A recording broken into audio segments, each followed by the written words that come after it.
ان الحمد للہ والصلاة والسلام علی رسول اللہ اعوذ باللہ من الشیطان الرجیم بسم اللہ الرحمن الرحیم قال اللہ تعالی فی سورۃ البقرہ وَإِذْ أَخَذْنَا مِيثَاقَ بَنِي إِسْرَائِيلَ لَا تَعْبُدُونَ إِلَّا اللَّهَ وَبِالْوَالِدَيْنِ إِحْسَانًا وَذِي الْقُرْبَى۔ اور یاد کرو بنی اسرائیل سے ہم نے پختہ عہد لیا تھا کہ اللہ کے سوا کسی کی بندگی نہ کرنا، ماں باپ کے ساتھ اور رشتہ داروں کے ساتھ اچھا سلوک کرنا۔ ناظرین کرام، ہم سے پہلی امتوں کو بھی رشتہ داریوں کو قائم کرنے اور بحال رکھنے کا حکم تھا۔ یہی حکم قرآن میں امت محمدیہ کے لیے بھی ہے۔ رسول اللہ صلی اللہ علیہ وسلم نے نبوت کے بالکل آغاز میں ہی صلہ رحمی یعنی رشتوں کو جوڑنے اور قائم رکھنے کی بہت تاکید کی۔ عمرو بن عبسہ رضی اللہ عنہ کہتے ہیں کہ میں رسول اللہ صلی اللہ علیہ وسلم کی بعثت کے شروع میں ہی مکہ مکرمہ آیا اور آپ صلی اللہ علیہ وسلم کی خدمت میں حاضر ہوا اور آپ صلی اللہ علیہ وسلم سے پوچھا کہ آپ کیا ہیں؟ رسول اللہ صلی اللہ علیہ وسلم نے جواب دیا، میں نبی ہوں۔ کہتے ہیں میں نے پھر پوچھا، نبی کا معنی کیا ہے؟ آپ صلی اللہ علیہ وسلم نے جواباً ارشاد فرمایا کہ مجھے اللہ نے اپنا رسول اور پیغمبر بنایا ہے۔ کہتے ہیں میں نے پھر عرض کیا کہ اللہ نے آپ کو کیا پیغام دے کر بھیجا ہے؟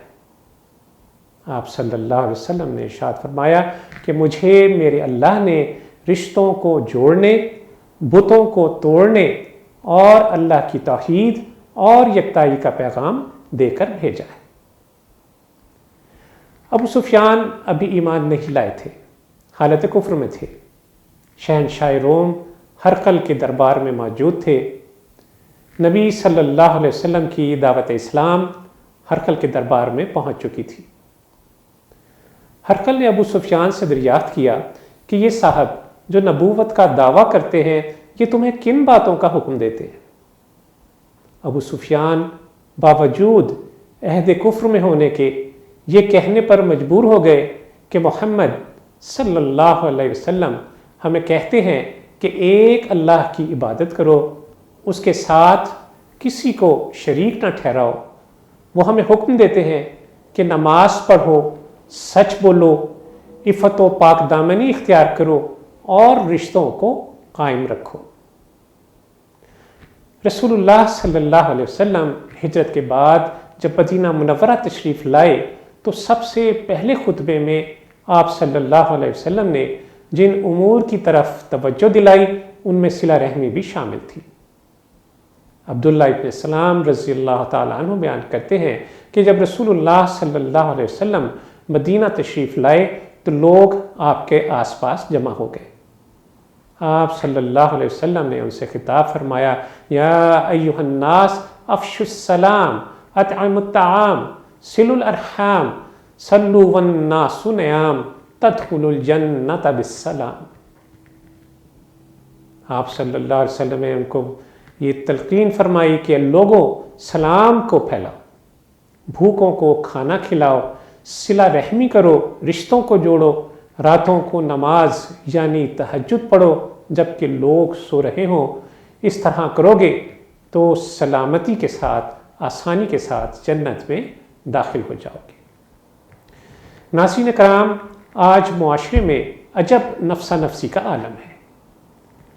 خون کے سگے رشتے معمولی باتوں پر ایک دوسرے سے منہ پھیر رہے ہیں، اور جب کوئی ہم سے بے رخی اختیار کرتا ہے تو ہم بھی اس سے رخ پھیرنے میں دیر نہیں لگاتے، جبکہ رسول اللہ صلی اللہ علیہ وسلم نے ہمیں صلہ رحمی کی وصیت فرمائی ہے۔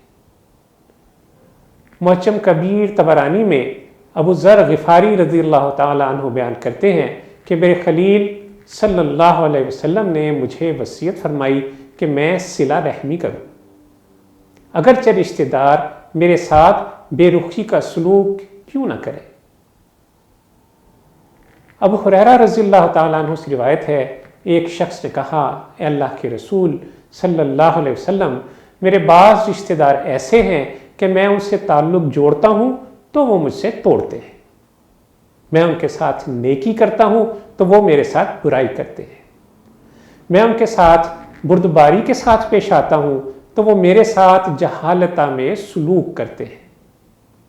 آپ صلی اللہ علیہ وسلم نے جب یہ سنا تو فرمایا کہ تم در حقیقت ایسا ہی کرو جیسا کہ تم نے کہا ہے، تو تم ان کو جلتی ہوئی راکھ کھلا رہے ہو، اور جب تک تم اس طرح کرتے رہو گے اللہ عز و جل کی طرف سے ان کے مقابلے میں تمہارے ساتھ ایک مددگار لگا رہے گا۔ اللہ عز و جل سے دعا ہے کہ وہ ہمیں صلہ رحمی کرنے والا بنا دے، برائی کا بدلہ اچھائی سے دینے کا حوصلہ مرحمت فرما دے۔ وصلی اللہ تعالی علی خیر خلقہ محمد وعلی آلہ وصحبہ وسلم۔ اللہم صلی علی سیدنا محمد وعلی آلہ وصحبہ وسلم۔ اللہم صلی علی سیدنا محمد